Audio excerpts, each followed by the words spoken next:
The world needs more opinions on Death Stranding about as much as we need assholes on our elbows. Right here!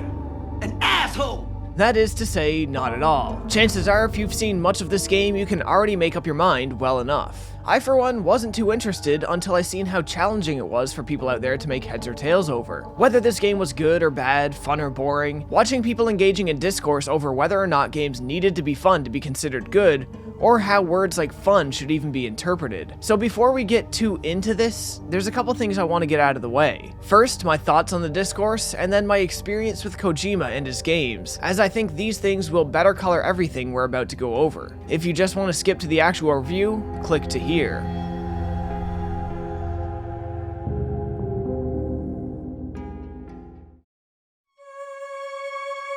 Now, on the discourse. I don't believe games need to be fun in a traditional sense of the term for them to be good. This isn't 1985 anymore. Games are capable of much more. That's not to say I don't consider Death Stranding to be fun, but we'll get into that later. As cinematic and narrative elements were introduced more and more into video games, the ability to grasp their much broader horizons was realized and embraced. Games can work around being traditionally fun and instead be engaging in many more rewarding ways that makes your investment of time and money just as worthwhile. People don't like to talk about movie principles when discussing video games, but if you can sit through an absolutely depressing movie or worse, a novel like The Road, and still feel you've had a fair exchange of your time, then you can do the same with an interactive experience like a video game. If it's not fun, why bother? As much as I like the old Reggie clip, I do feel it just recklessly limits and suffocates the potential of an entire art form to have that mentality, or at least to have it in a black and white manner. In this regard, I think it's of utmost importance for any piece of media, whether that be film, music, literature, video games, to be engaging. Fun is one form of engagement all media types can create, but it is not the only one nor a necessary one for any of them. No art form lives or dies on whether or not it's fun. If you require all of your media investments to be a constant drip feed of dopamine releases in your ventral striatum, then Death Stranding is something you should probably steer away from. If you're somebody who thinks that video games that don't embrace principles of happy, fun, exciting, good time experiences are bad by default, or worse, not games at all, I implore you to be open-minded. Video games aren't as primitive as they used to be, and we shouldn't be as primitive on our views of what they need to be by default either. Now on my history with Kojima. Death Stranding has come under a lot of fire, many people believing the high praise for the game is nothing but bias for Hideo Kojima from Hideo Kojima fanboys. I'm not quite that conspiratorial. I'm also not a Hideo Kojima fanboy. Here's my comprehensive experience with his entire catalog of games. When I was a teenager, I played a hell of a lot of Metal Gear Solid: The Twin Snakes on the GameCube. Maybe not a good representation of MGS, but I loved it. I beat it around a dozen times back to back. Hell, I used to be able to run the game in about 2 hours while taking my time. When I was about 20, I played the original MGS. I do prefer that one, it's a great game. Then I played Metal Gear on the NES. It was boring, and I think I fell asleep sometime early on and never played it again. I played MGS2, and I really liked it. The batshit crazy stuff was definitely a treat. Then I played MGS3, possibly the best story of them all up until that date. But I hated the level designs and the new gameplay elements. I actually disliked it enough that my playthrough of the MGS series stopped there. I never got around to playing Metal Gear Solid 4, though I already own it. I don't own and have never played Ground Zeroes or Phantom Pain, and I've never played any of Kojima's early games either. Suffice to say the least, I don't consider myself a fanboy. Kojima is just a guy who likes Western and Japanese cinema, has some crazy expensive ideas, and is often written checks to make them happen in the form of video games. Though he doesn't release games often, this is the first game of his I've played that was made after 2004. At least not counting the PT demo, which was pretty rad. So let that say what it will about how crazy I am for Kojima and his games. As far as I'm concerned, he's just another dude, one whose name often gets put on the covers of the games he makes. With all of that out of the way, let's get into Death Stranding and take a look at the story and the narrative structure.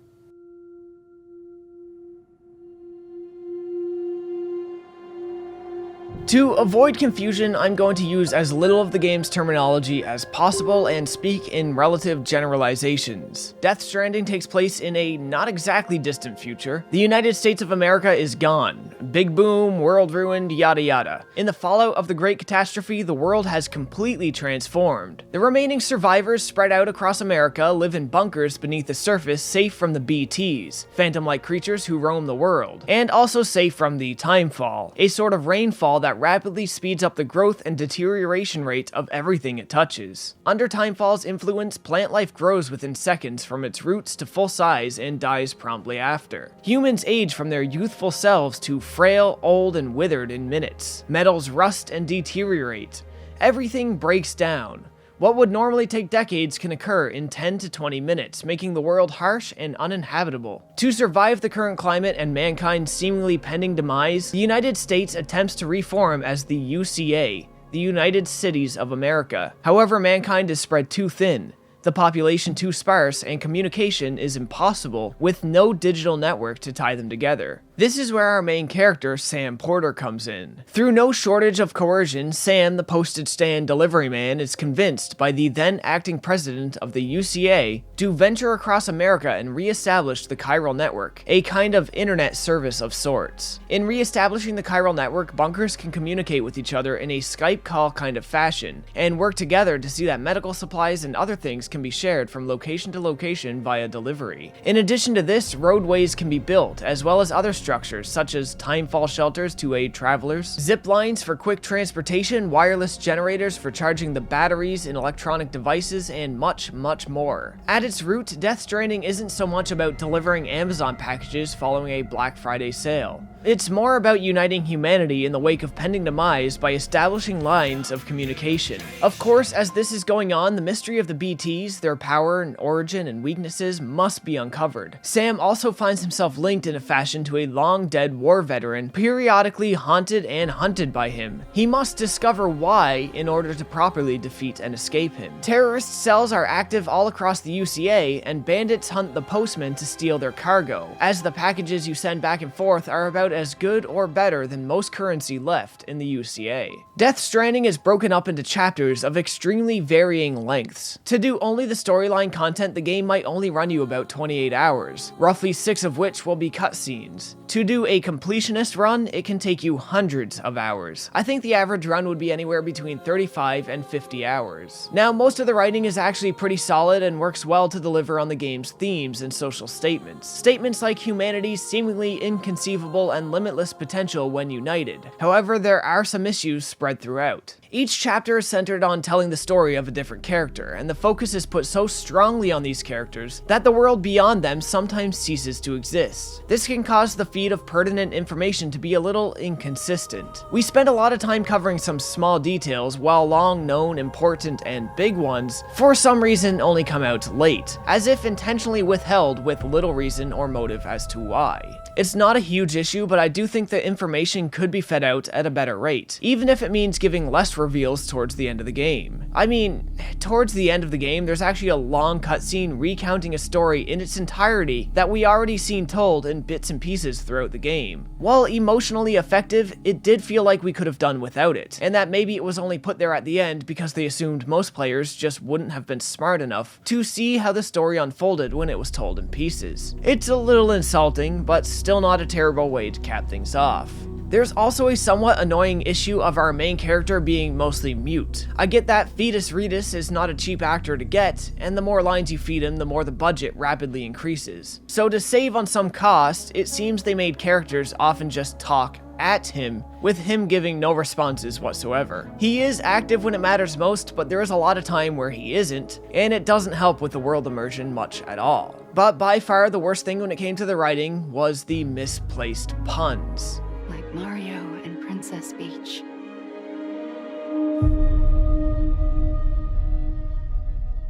Really?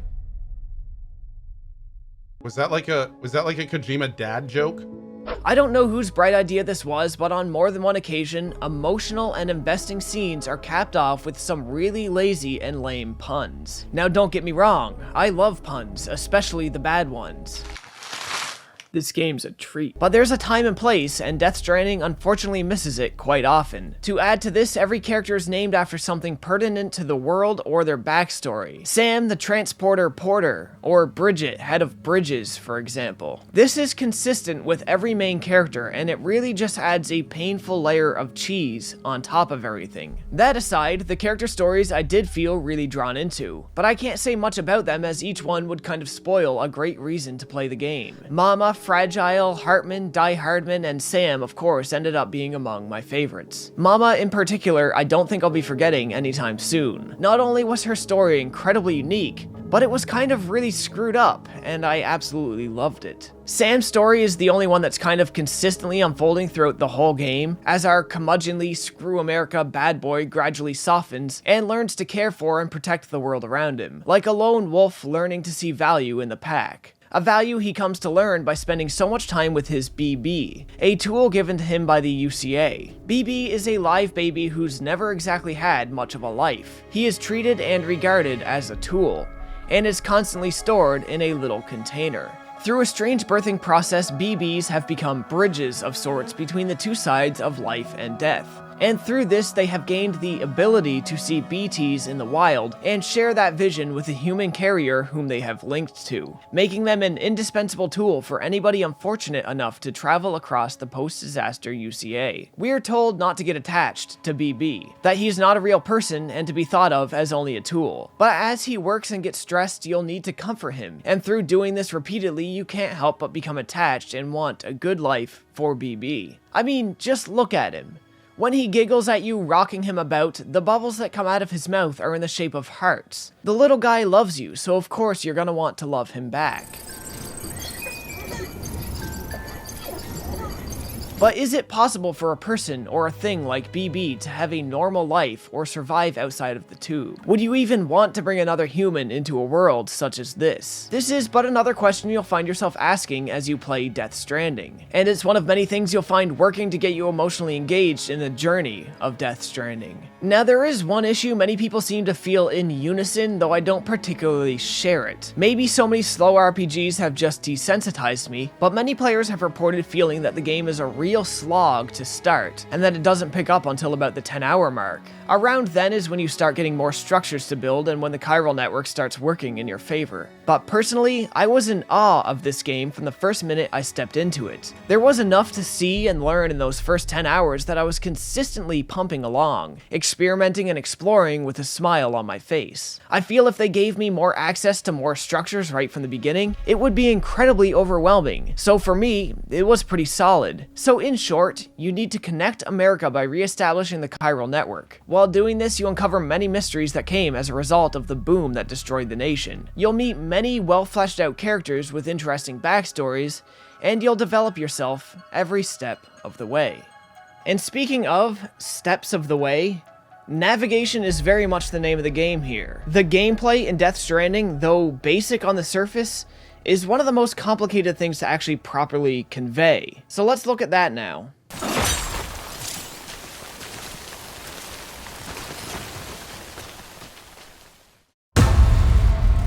Many people have described Death Stranding as a walking simulator, and in many ways it very much is. As dumb as this might sound, it simulates walking incredibly well. Sam has a lot of systems built into him that make simple and mundane things like walking and inventory management something of a minigame. A minigame that's constantly active. The more weight Sam carries, the more likely he is to lose his balance, causing you to use the trigger buttons to reorient him or get his grip and prevent himself from falling after losing control scaling down the side of a mountain. The more you tumble or get caught in the time fall, the more your cargo takes damage. And of course, if you can't get your cargo to its destination, or if you die along the way as a result of bandits or ongoing blood loss, of course your mission has failed and you'll need to start over. Everything you see can be accessed, climbed, and explored. The balance and weight system Sam is equipped with causes this incredibly handcrafted world to essentially transform from feeling like a genuine real-life kind of environment into a massive obstacle course. Every inch of this grandiose expanse is an obstacle, and from moment to moment you'll be observing the stretches between you and your destination, planning out the best way to conquer the wild. Some areas seem much more specifically designed to be a challenge, where rocky edifices and such will funnel you into certain directions, or trap you in like a rat maneuvering a maze. Areas like this are often BT zones as well, so you'll need to make your way through carefully and slowly while the rain destroys your cargo, careful not to make a sound and give up your position.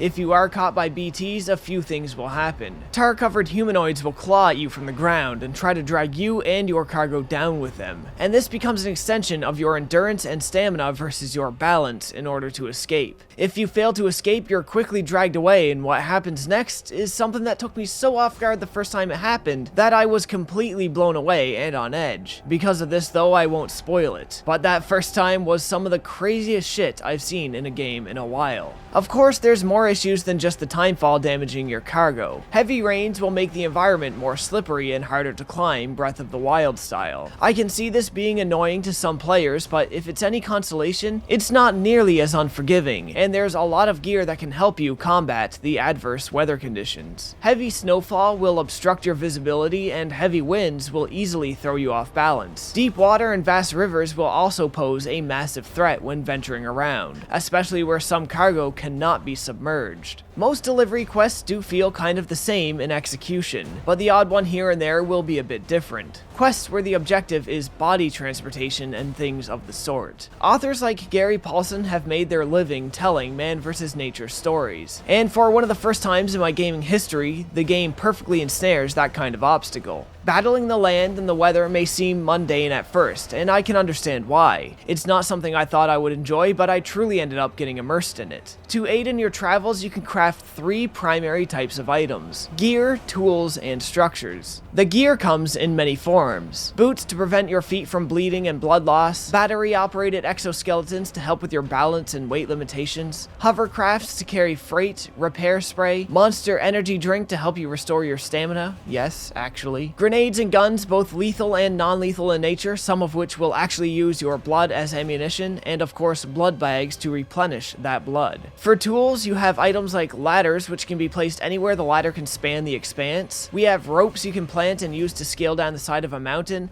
and hell, even little signs you can put up and let players know what to expect up ahead. Structures are the big draw of the game, it seems, where you can build bridges at will, generators to recharge batteries, timefall shelters to repair containers and keep you safe from the timefall, full-on fallout shelters, roadways which are way too big for any one man to build alone, watchtowers, zip lines, and more. These, along with a couple vehicle types, are the tools you will use to traverse this massive world. In a way, using these and planning their use feels a lot like the gameplay loop of games like Scribblenauts, or even EA's Create. It is a sandbox game of sorts, and your Lego pieces shape the world around you. It is legitimately fun to me to reason out ways to get ahead. Climbing these massive mountains, sneaking through BT territory in some of the most tense stealth action I've felt in years, and trying my best to avoid the bandits is just an incredible experience. But this isn't an experience you have alone. Through the chiral network, every tool and structure you leave behind can appear in another character's game world and aid them in their travels. Death Stranding is an altruistic game through and through, and that really is something I've never seen incorporated into game development before, which I kind of wonder what that might say about video games as a whole, or if it says anything at all. Now, the thing is, structures cannot be used unless you've already established a chiral network link for the area, which means every time you enter a new area, you will have zero ability to build structures for yourself, or use the structures other players left behind. Once the chiral network is established, you see the fruits of other players' labors spread out before you, and all of a sudden, the effort put in by many players becomes a massive benefit to you,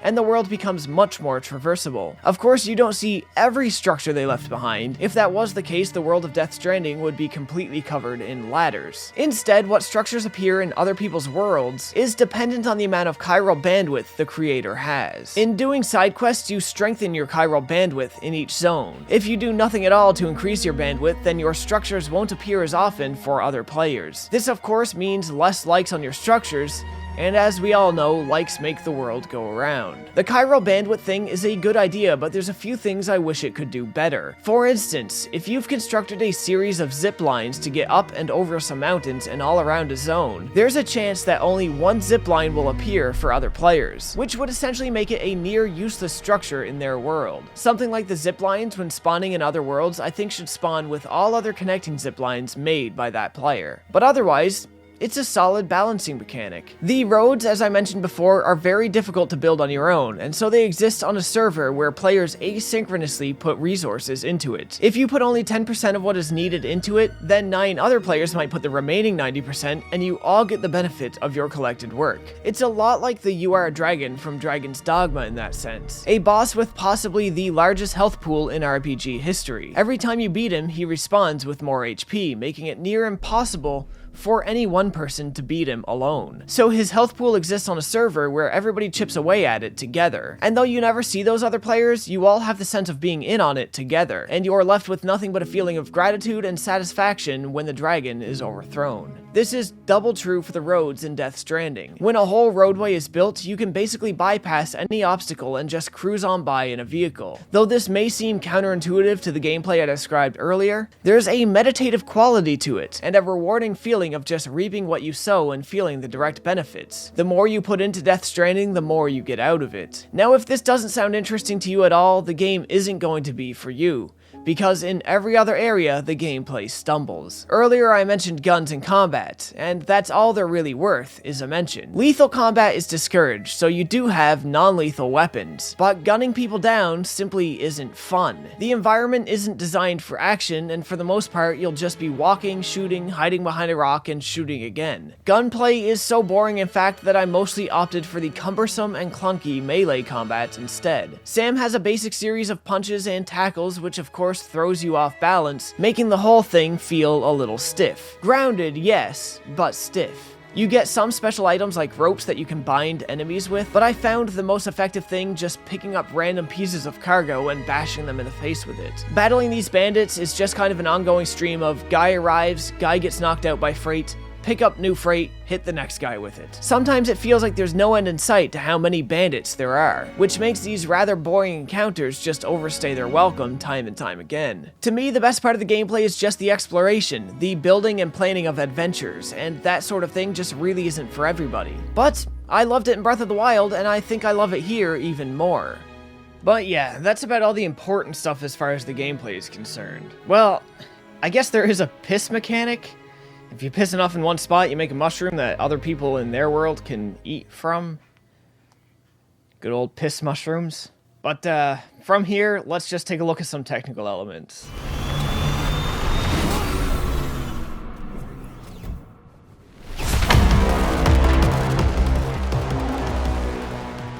First, these graphics are insane. While it doesn't have much of a distinct art style, choosing to go with a rather run-of-the-mill, hyper-realistic look, many of the designs for new technology are really eye-catching. And the BTs and freak weather storms, the crazy surreal dreamscape locations, this is where the game's visuals truly stand out. With graphics as crisp as this, you would think that the game would have a slew of performance issues, yet I find myself baffled by just how consistent it all is. Earlier in the year, I started up the Resident Evil 2 remake, and found myself really impressed with that. Yet Death Stranding feels like a jump further, one that I really didn't think the PS4 was capable of, which makes me really curious to see how insane this game is going to look when it hits PC. Hell, even some of the ground textures are incredibly sharp and detailed. There's very little to speak of in terms of pop-in or slowdown, and despite the draw distance for structures and the flora and fauna being comparatively low, it all spawns in so smoothly that it's only the rare instance that it'll take you off guard or even be noticeable. The motion capture and animation is some of the cleanest I've ever seen, and the cutscene directing, pacing, and cinematography is exactly what it needed to be. Lip sync for some secondary characters is a bit robotic and stiff, but the money and effort was spent in more deserving areas. In terms of sound, music, and acting, well,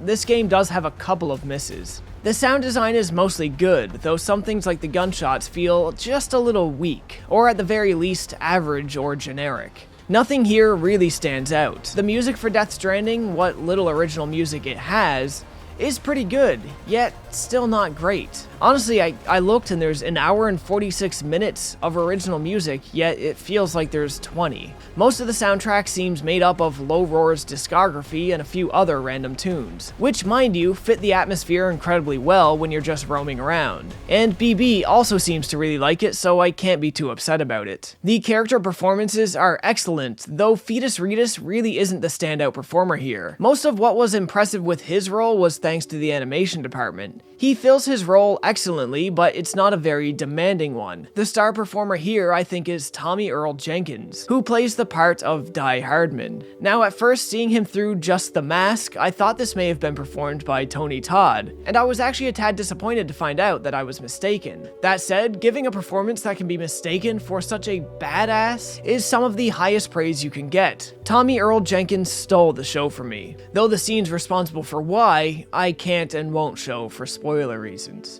But I don't deserve it, goddammit! The control mapping for the game feels cumbersome at first. With so mechanics at play all the time, the control mapping is just a bit of a nightmare, but I think they pulled it off rather well, all things considered. The only thing they really dropped the ball on was menu navigation. Not only are menus filled with tons of information that just makes them look cluttered, but just getting around them is a tedious, often redundant task. A simple thing like delivering a couple packages to one terminal will send you through several menus. X to select to deliver, X to choose what you're delivering, hold X to verify that you're delivering it, copy and paste cutscene, menu, cutscene, menu, cutscene, menu, menu, menu. It's just too much. They could have streamlined this if just when you approach the terminal there was an option to hold X to deliver all. Hopefully that would automatically skip all the copy and pasted cutscenes as well. It may not seem like much of an issue at first, but it is a time vampire and will add more to your runtime by the end of the game than you would like. But then we do have neat little details like this. The map of the world here is 3D, though you can't tell at first and you never actually have to look at it in 3D for any real reason. It's just a neat little detail. I don't have too much of importance left to say here that I haven't already, so this is probably where I'm gonna end this one. Death Stranding does stumble in a few places, but this altruistic endeavor of man versus nature, self and man, is one not worth missing. Unless of course you hate everything you've seen here, and in which case, run like hell. And that's all I'm gonna say on Death Stranding, ladies and gentlemen. If you guys liked the video or found it useful at all, you know the deal. Like, comment, subscribe, and share the video if you can. Links to all of my socials are in the description below. And as always, thanks for watching.